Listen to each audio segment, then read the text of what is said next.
Okay, so a non-uniform beam of mass 25 kilogram and length 4 meter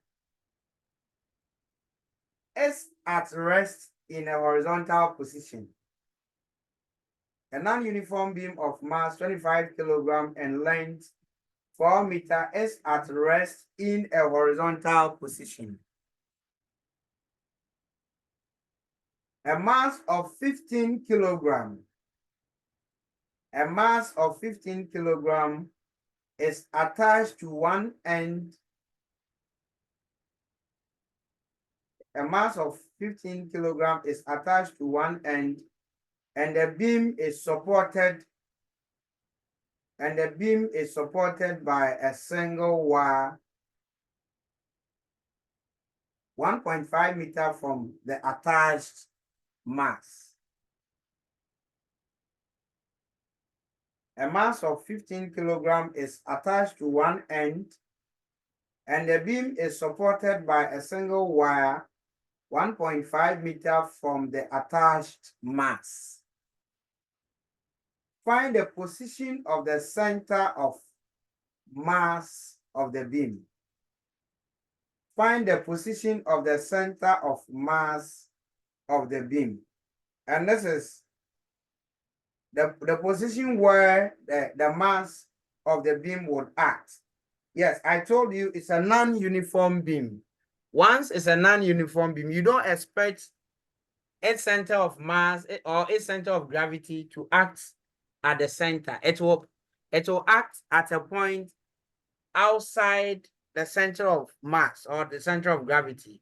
So we are to look for. Hello. Please, I didn't get the question. Okay, then listen to it once more.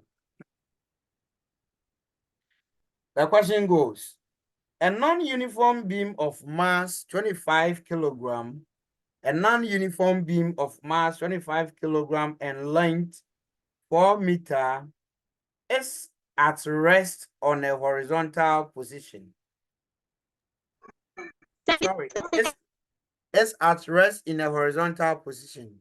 Are you there? Yes, please. Okay, it's at rest in a horizontal position. A mass of 15 kilogram is attached to one end of the beam. A mass of 15 kilogram is attached to one end of the beam. It's attached to one end, and the beam is supported by a wire, a single wire. It's supported by a single wire 1.5 meter from the attached mass. Supported by a single wire 1.5 meters from the attached mass. Find the position of the center of mass of the beam. Find the position of the center of mass of the beam. This is the problem of the beam. So we are looking for the center of mass. That is the point where the total mass of the beam acts. And if it's a uniform beam, the center of mass acts at the center or the midpoint of the beam. If it's a non-uniform beam, you don't expect it to act at the center. But the big question is, where will it act? In a situation like this, where will it act? So a quick sketch. Let's produce a quick sketch.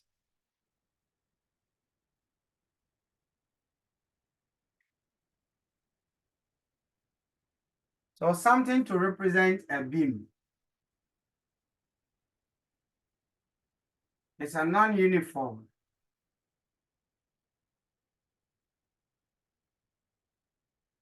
So this is my representation of non-uniform beam. So it has a mass of 25 kilograms and its length is 4 meter. It has a length of 4 meters. So from here one end to another end. The whole length, we are told, is 4 meters.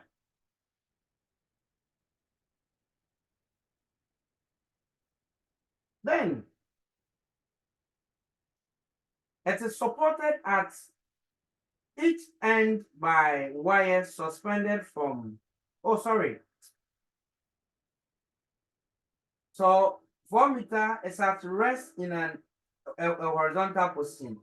A mass of 15 kilograms is attached to one end. So a mass of 15 kilograms is attached to one end.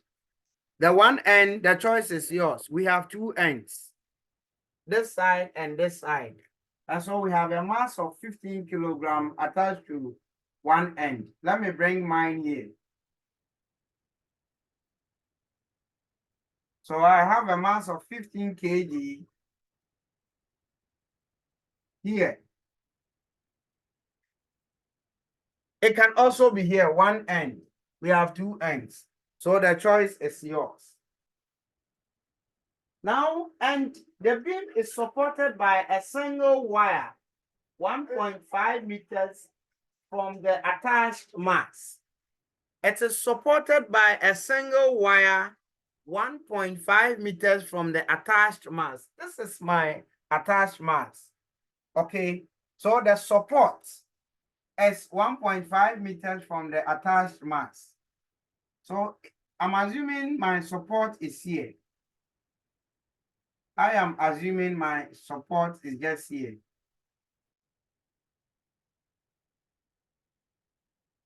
So the wire is 1.5 meters from the attached mass. So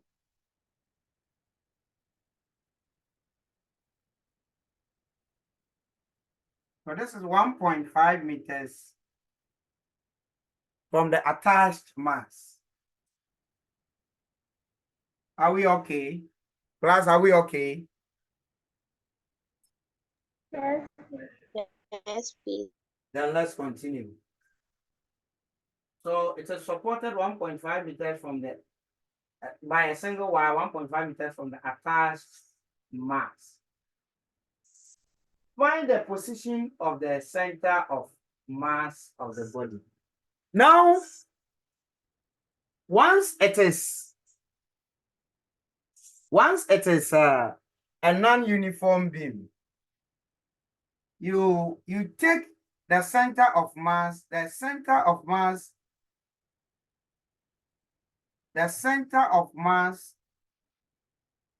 must be a distance x centimeter from one end of the beam and of the beam. That is for non-uniform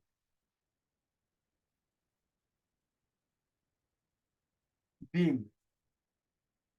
So for a non-uniform beam, the position of the center of mass is taking a distance x centimeter from one end. It can be this end or the other end. Now, if we take it as this side, from this side, this is one end. Now, for this system to be in equilibrium, the center of mass cannot be taken as any x. It can be any x distance. It cannot be here from this end. It cannot be taken as this. When it's like this, there wouldn't be a situation of balance because all the forces, all the masses, the mass of this we are told is 25. So if assuming from this end to where its mass, center of mass acts, 25 kilograms is x distance, we can't have a balance. We can't have a balance because all these two masses are at one side. And so always there will be that imbalance. This is similar to two people sitting on a beam, seesawing, and then all the two people sitting at one side. Can you ever have a balance? Can you ever have a balance in this situation? Yeah, please.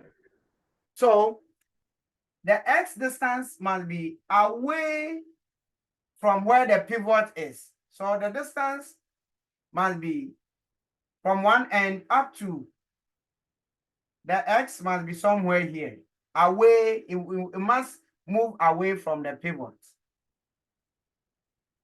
So this is 25 kilograms. But the distance is actually x distance away from the end to where its center of gravity is. The distance is x, unknown. Or you can take it from this end, or let it be from this end to where it be x distance, and it will balance.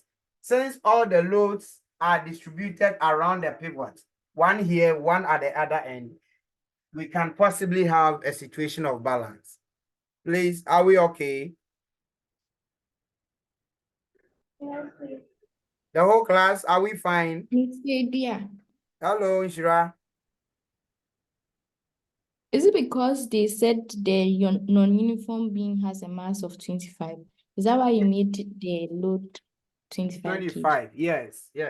Its mass is 25, but we don't know where precisely it acts. That is why we represented the distance from one end as x. Okay. Are you fine? Yeah. Okay, so we identify the turning effect. We identify the turning effect. Which one would produce a clockwise movement? Which one would produce an anti-clockwise movement? Yes.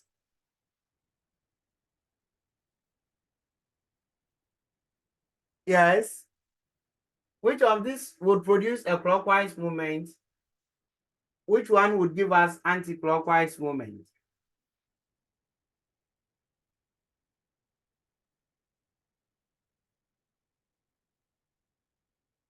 Yes, Lizzie, this is the way the loads are here, acting in this direction. So what will this give us? Will this give us clockwise or anti-clockwise movement? Anti-clockwise. Anti-clockwise. So this will turn in this manner. This also will turn in this manner. Okay. Now, let's calculate for the moment. 15 times what will be the perpendicular distance?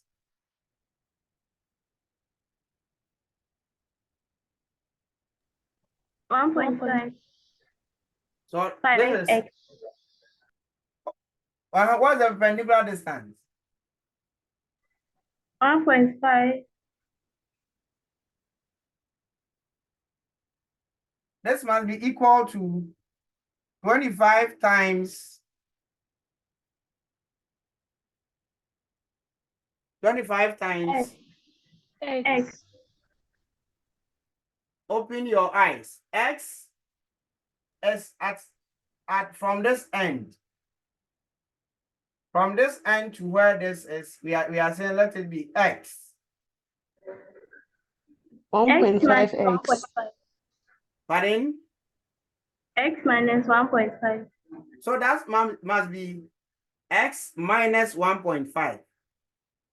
Because from the end to this point is 1.5. And we are taking that from at the end, from the same end to where 25 kilogram is, must be x. So if the whole distance is x, and this is 1.5, then from here to here must be x minus 1.5. Are we okay? Yes, please.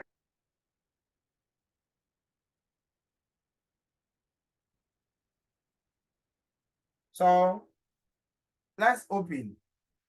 15 times 1.5.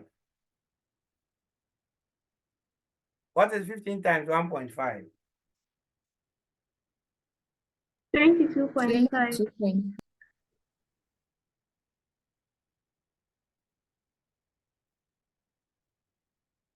Oh, the best, okay. So this is 25x minus 25 times 1.5. 37.5. What? 37.5. So let's find x.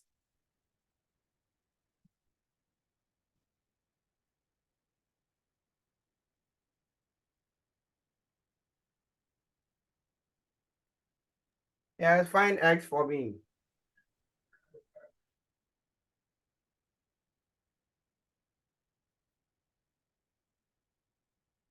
$2.4. X is 2.4. Yes, please. Because this is, when you sum this up, this is 60. 60. Yes, please. So 2.4 meter from the end. So if x is 2.4, then from the pivot to the, or the support to the mass must be what? From the support to be, that will be 2.4 minus 1.5. Correct? Yes, please. What's that? 0.9. 9. All right, so that is it.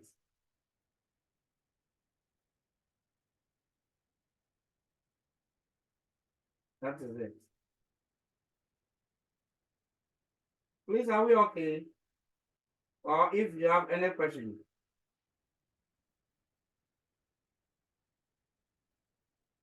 If you have any question,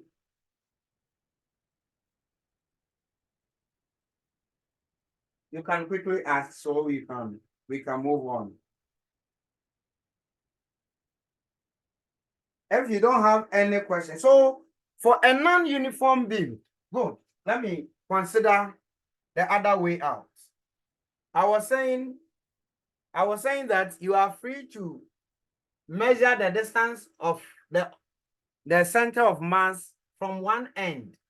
So assuming we don't want to take it from here, but we want to take it to the opposite or from the opposite end, let the mass be any distance x from this end. So we have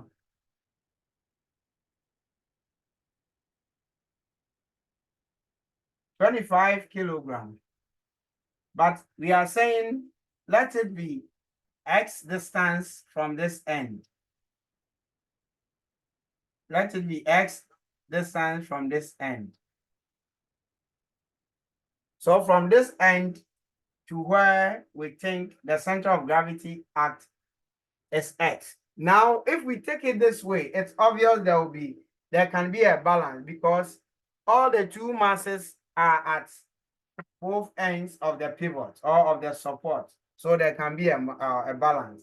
So if this is x, and this is 1.5, then what will be this distance? What will be this distance?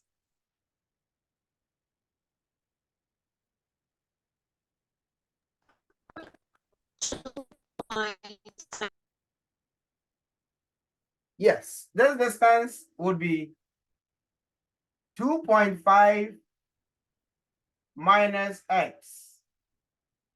Because if this is 1.5, then the remaining must be 2.5, so that we have 4. So if we are taking this to be x, then when we subtract 2.5 from 4, when we subtract x from 2.5, we have this distance. So let's take our moments.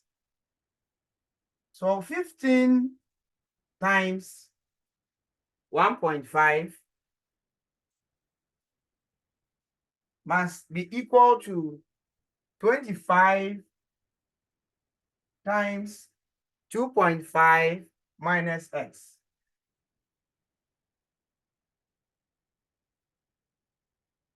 We can reduce the values. 5 here, 3, 5 here, 5. So we have 3 times 1.5, giving us 4.5. Is equal to 7.5. Hey, did I say 7.5? 12.5 minus 5x.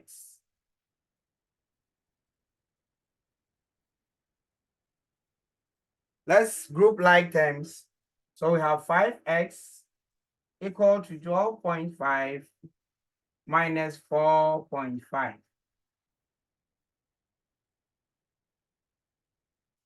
And this must be equal to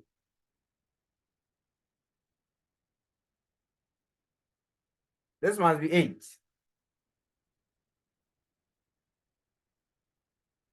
So x is equal to 8 divided by 5. And what is 8 divided by 5?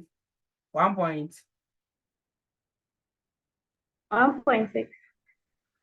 This is 1.6. So if this is 1.6, then 2.5 minus 1.6.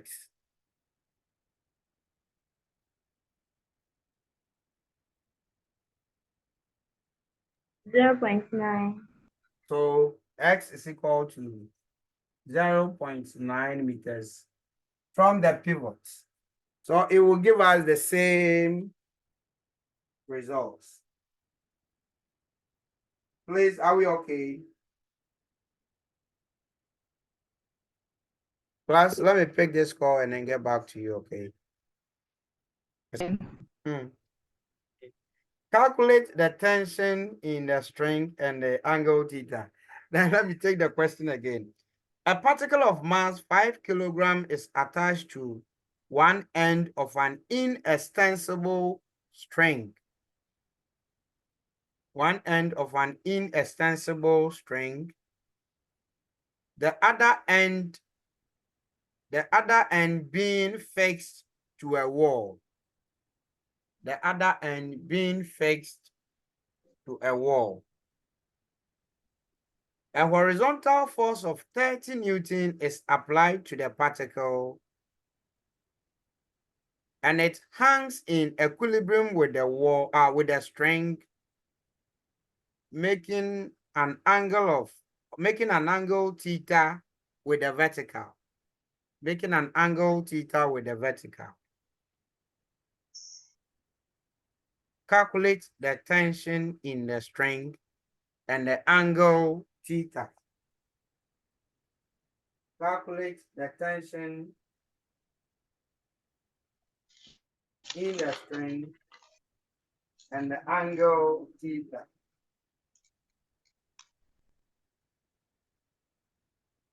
Hey, your seniors' results have started coming in. Oh, hey, Asamu. They've started sending the results to us.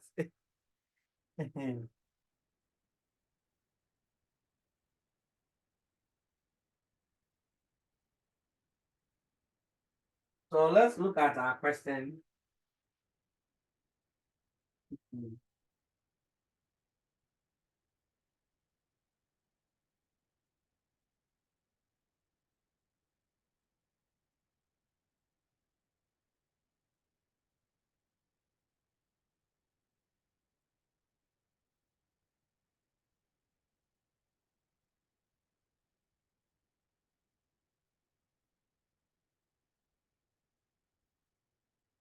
So these questions you need to draw.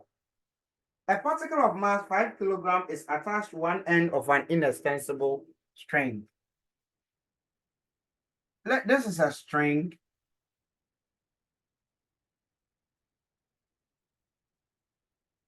This is the mass. 5 kg. attached to one end of an inextensible string. Inextensible string means that the string cannot be extended. It cannot stretch out. Okay. So it is attached to one end of an inextensible string, the other end being fixed to a wall. So I'm assuming this is the wall. Yeah, because one end has the mass, the other end has a wall. It's attached to the wall. Then let's continue. A horizontal force of 30 Newton is applied to the particle and it hangs in equilibrium with the spring, making an angle of theta with the vertical. So we have a horizontal force of 20 Newton being applied. Now what happens is that, supposing this is a wall or the ceiling, and the mass is suspended on an inextensible string, one end to the wall, and the other end, we have a force pulling it. The moment the force pulls it, okay, this wall, this particle will make a certain angle with the vertical.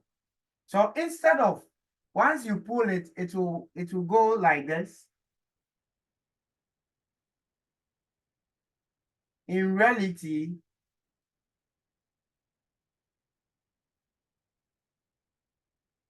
this becomes the position of the ball after it being pulled by the horizontal force. This is it. So making this angle theta with the vertical. This is the vertical, making an angle theta with the vertical.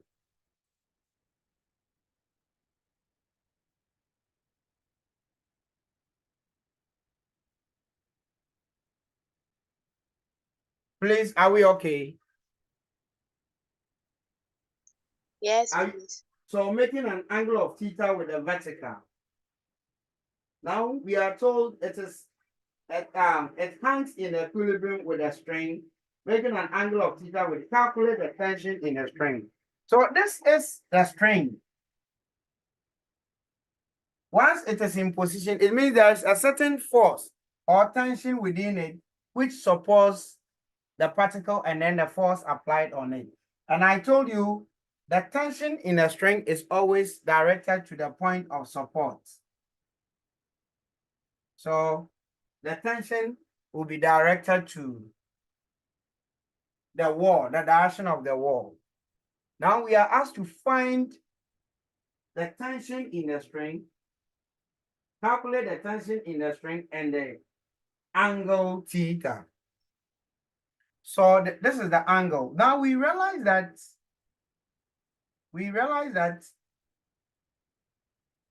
the tension is at an angle theta with it. So we can resolve to get the horizontal component of the tension and then the vertical component of the tension.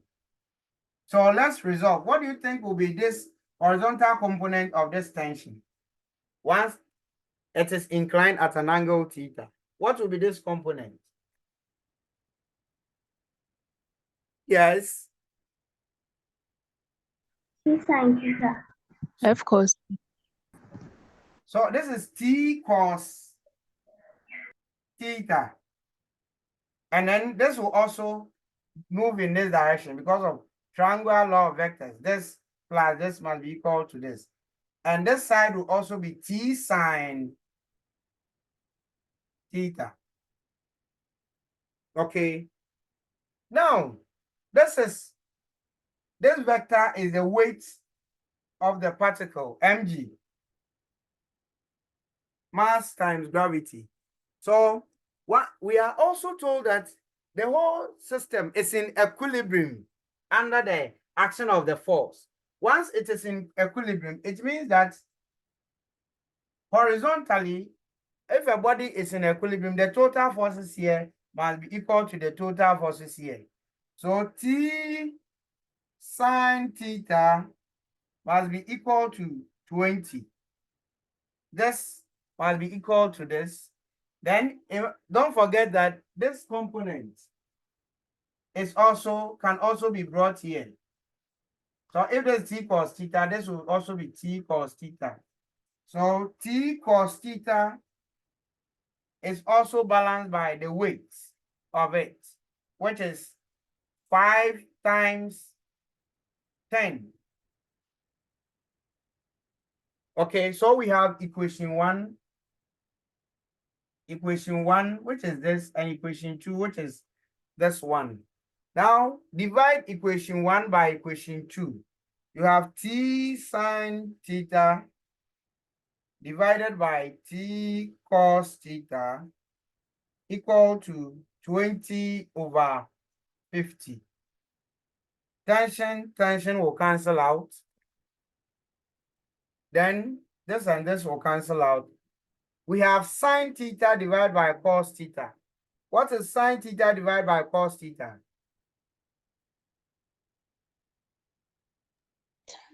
Theta. Tan. So this ratio will give us tan theta, which is 2 over 5. 2 over 5 is 0.4, isn't it? Yes, please. So theta therefore will be the tan inverse of 0.4. What's the tan inverse of 0.4? 21.8. 71.8 degrees. 21. Is that 21? Yes. And once we have the angle, we can easily find the tension. Calculate the tension for me. Once we have theta, we can easily find the tension in the string. Do that for me.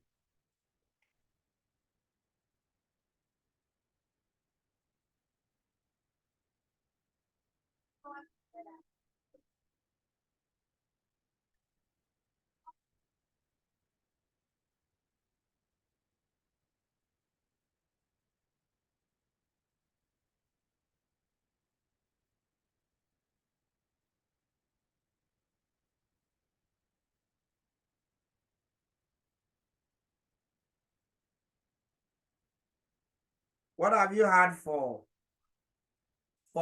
the tension?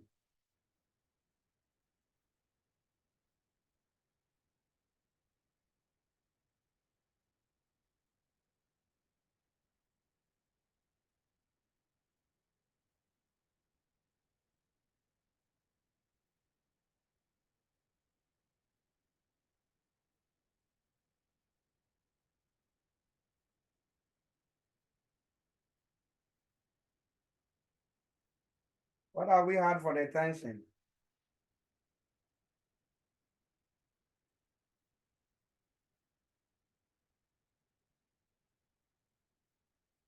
Hey, everybody is quiet. What have we had for the tension?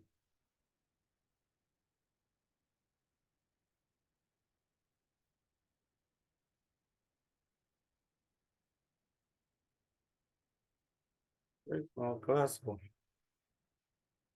Yeah. Lizzie? 53.9. Okay, so 53 now. So once you have theta, you can use any of the two equations to find the tension. So if you use equation 1, you have t sine 21.8 to be equal to 20. Therefore, t is equal to 20 divided by sine of 21.8.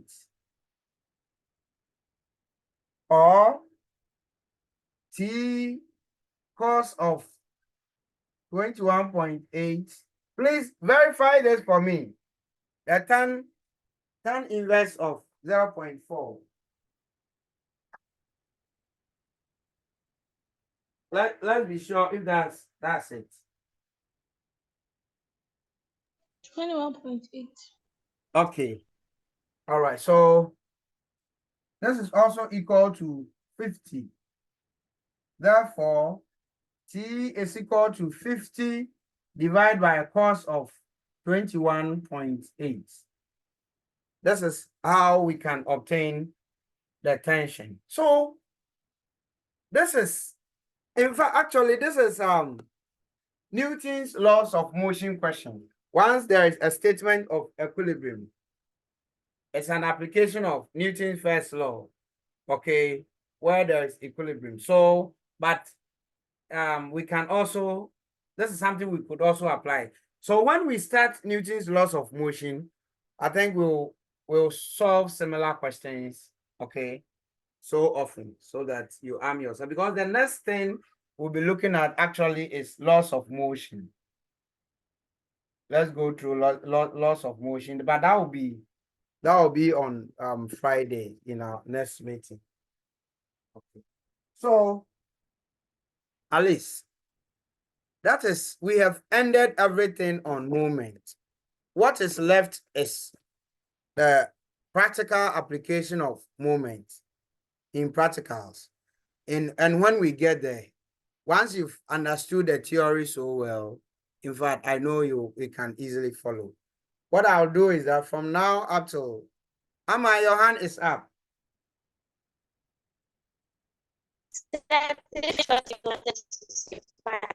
Amma, your line is breaking.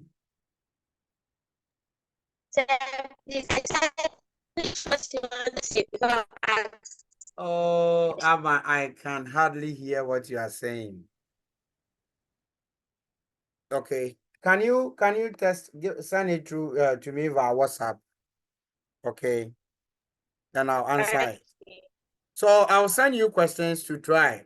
This time I've realized when you have to do it and send it to me, it's difficult. Yeah, but it's difficult. So I'll give you the questions, you try. But to be sure of your answers, you need to report to me, okay? So this is where I draw the curtains on our meetings today, okay? We'll have another time on Friday. And I think Friday, right after our lesson, it's the beginning of the Xmas break, okay? Where you have the chance to rest for a while. Until Friday, please take care of yourselves, and then bye-bye to each one of you, okay? Bye. All right, yo.